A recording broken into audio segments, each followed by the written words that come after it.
Okay guys, kung mapapansin nyo, change venue ako kasi napakalaki ng product na bubuksan ko. Ito siya. So, Ate Seni, this is your product again. Ako po, Diyos ko dahil sana all. Sana all, ano? Alam mo kasi si Ate Seni, ang daming aso niyan, siyang ata. So, ito yung makakatulong sa kanya kasi syempre, pag magpapatuyong siya, lakas sa kuryente, pagka isa-isa niyang patutuyuin. So, we have an idea na at least magkasama siya, tapos hands-free pa. Hindi mo na kailangan hawakan yung aso, wala nang struggle, wala nang kahit anong ganun. Kasi, dito mo na lang siya ilalagay. So, teka sandali, buksan ko muna ha. Kaya, tanggal yung plastic. So, ito na lang. Open na natin siya. Hihingal ako. Ang dami ko ng pre-product review ngayong araw na to. Disco, check nyo na lang dyan ha, guys. Baka type nyo yung mga pre-product review natin ha. Remember, always check the yellow basket o kaya sa description. Doon nyo malalaman, doon nyo makukuha yung link kung saan ito mapipili, okay? Wow! Wow! Ang ganda, Ate Seni! Ang ganda! Oo! Skaday! Ang ganda! Laki! Hindi ata tatlong aso. Laki talaga, promise. Sandali. Ayun! Ang laki-laki niya! Grabe! Ika, tabi ko muna. Hindi kakayanin ng bahay ko. Palit ang bahay ng lola. Sana all, malaki ang bahay ko. Ano nang binibili, oh? Pakita nyo? Oh, laki-laki niya, guys. Teka, sandali yung simula natin, ha? Ayos-ayos muna ako. Bago ko tuloy, sandali lang, ha? Okay, Ate Seni, nung unang akala ko, palapad siya, tapos may bilog lang na ganito. Yung pala, Ate Seni, oh, mas convenient siya kasi papasok siyang ganon. So, ibig sabihin, Ate Seni, kasyan tatlong medium dog. Promise. Ang laki! Ngayon, ayoko magkamali. Paano kaya siya buksan? Hindi ko siya, ayun, nabubuksan naman pala kagad. May accessory siya sa loob, Ate Seni. Meron siyang paano, kasi may patawel siya. Yan, kita niyo ba guys? Baka hindi niyo kita ako na akong nafi-feature eh. Hindi naman ako nabibili, charot. Ayan oh, may patawel siya, Ate Seni oh. Oh, patawel sa dog. Ate Seni, bigyan kita ng idea kung gaano kalaki siya. Tama Ate Seni ha. Napasok ko yung buong kamay ko sa loob. Yan na. Ate Seni oh, kasya tatlo, sabay-sabay, promise, pag medium. Pero kapag kasi siguro large, isa lang. Pero yung mga aso natin, gusto naman, kasya na dalawa or tatlo. Ayan o, ang laki. Ang lawak sa loob, Ate Seni. Bongga. Ha? Tingnan natin kung paano siya i-set up, Ate Seni, ha? Yan. Kukunin mo siyempre ito. Ay, ito. Okay, meron pa siya mga accessories. Teka, tingnan muna natin mga accessories, ha? Siyempre, ito, parang alam ko na kung saan siya. Parang dito siya. Ayan. Kasi ito ipapatong natin yung ating doggy-doggy dyan, di ba? Ayan o. Ang hindi ko alam, ay, pag magpapaligo ka, syempre, kailangan mo ng pang-brush. Di ba? Oh, pang brush sa mga balahibo nila, so may kasama na siya. Tapos ano pa ba itong iba? Parang may colorful something eh. May play ball. Parang play toy. Para saan? So, pagka, para ma-divert yung attention nila, ganun. Ah, ito, oh, may mini comb. May mini supply. Oh, pantanggal to ng tangles, di ba? Pantanggal ng mga buhol-buhol. Oh, di ba? Ang ganda. At least may free. Kahit mini, may free pa rin, di ba? Oh, ano tayo mag-isip dyan? Oh, teka ha. Tutal naman eh. Oh, yan Ate Seni. May pa-ball, may pa-scrub, may may patanggal ng buhol-buhol, at may patawel. Oh, yan na. Tabi ko na yan. Woo! I love my life. Okay, ito tayo ha. Puro natin kasi hindi ko masyadong madama. Ayan oh. Ayan. Ate Seni, ito yung saksakan niya. Naku, hindi universal. Sandali, saan ko ba ilalagay yung saksakan? Nasa likod ata. Tapos kung titignan nyo guys, may control siya dito sa ibabaw. Teka, lock natin. Baka ma-chapter ako. Ay, ano ba? Ayun, ayan, lock na. Meron lang siyang ito, Ate Seni, oh. Yun. Tapos pag ilalak mo, ganun lang din. Tapos ito guys, oh, nakalagay dito. Ano kaya ito? Straight wind, LT wind. Meron ditong LT wind, straight wind. Tapos mamaya, ano ko lang ito, ibabaliktad ko na lang yung camera ha. Kasi hindi ko rin maintindihan kung para saan. Pero may digital siya dito na para may indicator kung ano yung ginagamit mo. And then dito may air vent siya sa dalawang magkabilang dulo. Teka, sandali, beauty ko hindi nakikita. Ay, laki ng tiyan. Okay na yan. Matanda na. O yan, may air vent din siya dito sa kabila. Tapos sa likod niya, Ate Seni, oh, ayan yung pinaka-fan niya. tapos papasok doon sa ilalim. Kaya ngayon, parang aangat siya pa ibabaw, at tapos meron din siyang butas sa likod. So dual siya, ilalim at saka likod. So dito na yung parang pinaka-ipa-plug yung ating outlet. Asa ko na ba nailagay yung outlet? Wait lang, ayun. Ito yung parang pinaka-outlet niya. Hindi ko na naman tumade-demo basta-basta. Teka sandali, hanap ako ng parang extension cord, Ate Zenny. Pero ilalagay na natin yung outlet ha, para makita naman ninyo. Bongga to. Para sa mga maraming ano dyan ha, for babies, this is very helpful. Kasi hands-free na to guys. Ibig sabihin, mas marerelax yung aso kasi para na nilang ispa ito. Parang ispa na ang datingan nila. Tapos makakatipid pa kayo sa kuryente kasi, di ba pag blower, isa-isa di ba? At least ito, 2 in 1 or 3 in 1 na. Pwede kasya. Promise. Teka, subukan natin ha. Kasi baka ma-stress yung aso ko pag nilagay ito eh. Pero kasya talaga promise. Ayoko lang ilagay kasi baka ma-stress. Teka, hindi kasi sanay na kinukulong yung mga aso ko. Pero I'll try my best ha. I'll try my best. Teka, post ko muna. Kunin ko muna sila ha. Guys, this is Chika ha. Ayan, lagyan natin siya. Naku, sobra-sobra pa. O, Ate Zenny, pwede pa siya maglambada sa loob. Nakita niyo na? Pwede siya maglambada sa... Alika dito, Papa. O, tapos, pag sinarado mo, alika dito, tingnan mo. Pwede pa, ang luwang-luwang pa, Ate Zenny, pwede siya maglambada sa loob.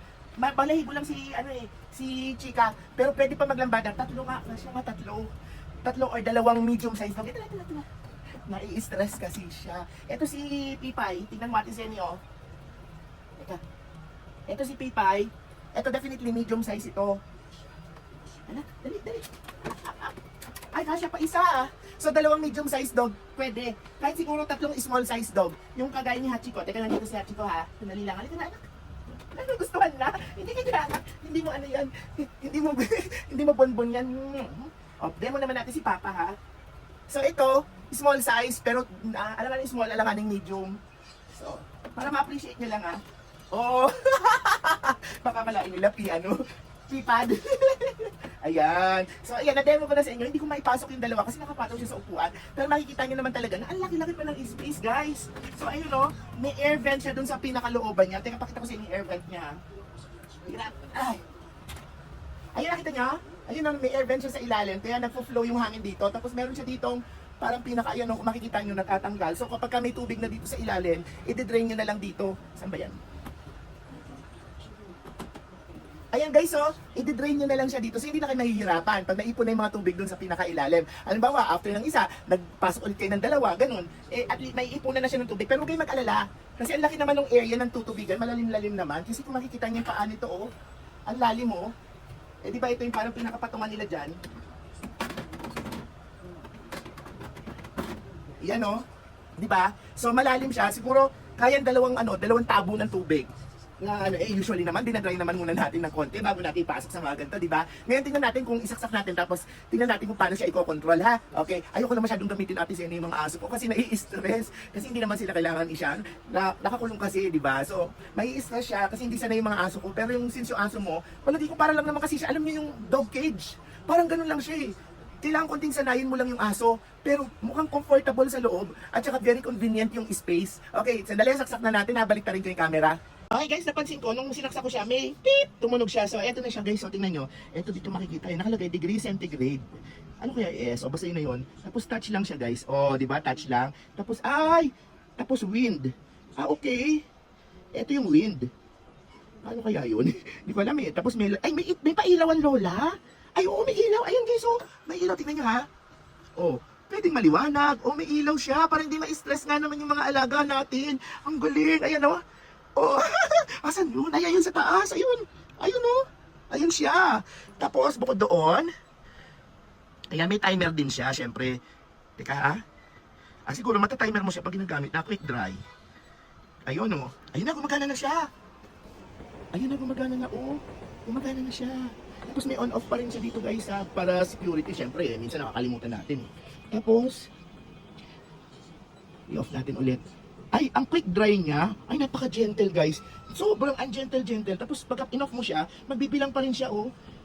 Tapos bago siya mag-off, kumbaga may residual siya. I-on natin ulit na nabubundok ako. Tapos ito guys oh, custom. Ito yung pinaka-ano. Oh. Halimbawa, kinostom mo siya. Tapos i-ilaw to oh. Yan, tapos pwede mo siyang i-timer. Yan. 60 minutes, 90 minutes, 120 minutes, 30 minutes. Yan. Tapos yung temperature, pwede mo ring i-increase. At saka ibaba. Ito baba. Kasi mamaya mainitan masyado yung aso, diba? So dito yung sa custom. Tapos yung wind speed, pwede mo rin yan, may fan speed siya guys, oh. Ayan, ganun pala yun. So pag custom, ikaw mag-a-adjust kung gaano kung gaano ka lakas, gaano ka init, gaano katagal. Kasi ito, timer, temperature itong dalawa, temperature up, temperature down, tapos fan speed. Okay, pero pag gusto mo naman, natatamad yung mag-adjust, pwede ka na dito sa quick. Ito sa quick drying lang. So pag quick drying, siya na mismo yung bahalang mag-adjust. Off natin. Teka. Pag naset mo na siya, pag in-off mo siya, bago siya mag-off, ano muna siya, magbibilang muna siya ng 10 para hindi ma-stress yung aso na biglang namamatay. Gets nyo? Ganun pala yun. Pinapaus na ako. So, ayun na siya guys. Yun yung mga function niya. Natutuwa ako sa pailaw. Nakakatuwa yung pailaw kasi merong slide, merong high, ayun, tsaka off. Natutuwa ako sa pailaw. Kaya lang sana kung pwede ko lang ma-demo yung ano, no? Yung tawag nito. Pwede ko lang sana ma-demo yung mga iba. Hindi nga naman mararamdaman yung wind speed. Pero at least alam nyo na yung palayo. Pwedeng custom, pwedeng isang pindutan na lang. Kumbaga sa microwave, meron siyang antang nito, yung pinaka-basic niya. Nakalimutan yung term pero yun na yun. Kung gusto mo ito lang, pindutin mo. Ayun na. Okay na siya, magtutuyo na siya. Ngayon, kung ayaw mo, gusto mo medyo ikaw yung magtimpla-timpla kasi kung ano yung kailangan ng aso mo, pwede naman. Ayan, 15 seconds pala. Mali ako, 10 seconds lang yung nasabi ko. Bago siya mag-off. So, pag custom, inulit ko ha. Ito, pantamad. Hindi ka na magtitimpla. Pag custom, on mo siya. Tapos custom mo siya. Pwede mong i-timer. Yan, maset mo ba? 60 minutes. Tapos pwede mong i-temperature. 45 ba? 44? O gusto mo medyo, mababa lang, mga 38. Pwede rin. Basta kung gusto mo warm lang. Tapos gusto mo iset yung fan. Kung 2, number 2, number 3. O number 1, 2, 3. 3 fan speed siya. So bago, paano ba yun? O yun na, kusa na pala. Nakukusa na. Ayun na, maandar na siya. Yan. So, ganun yan siya guys ha. Kung pwede lang ba maparamdam di ba? Kaso, hindi ako nagpapaligo ng aso ko. Kita nyo naman, isa lang yung Pomeranian. Iisa lang yung Pomeranian ko. So, okay guys. So, kung gusto nyo bumili nito, napakaganda. Napakaganda. Warming. Oh, di ba? Napakaganda talaga guys. With matching ilaw. Oh, oh, tignan nyo, social oh. Social siya. So, eto na ha. Final na to, social. Para kang nasa spa, mainit-init siya guys.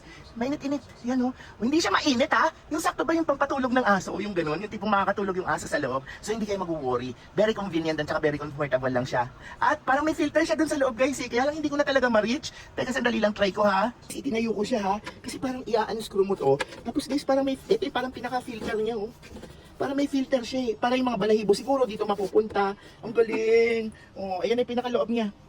O, ilaw, fan, tapos dito yung parang pinaka-patungan ng aso na may ventilation, underneath ventilation siya, and then may temperature setting sa ibabaw. Ayan, okay na. So, kung gusto niyo nito, please, kung tingnan niyo na lang yung description or kung may yellow basket na nakalagay, okay? Tingnan yung description or kung may yellow basket. So, available tong video na to, ilalagay ko to sa Blue App, sa Toktik, at saka sa YT, okay? Ayun, Naku, ang hirap talaga na walang space. Ayan. Hindi siya ganong kabigatan guys. Hindi rin siya ganong kagaangan. Saktong-sakto. Kayang-kaya to ng mga senior. Okay? Salamat!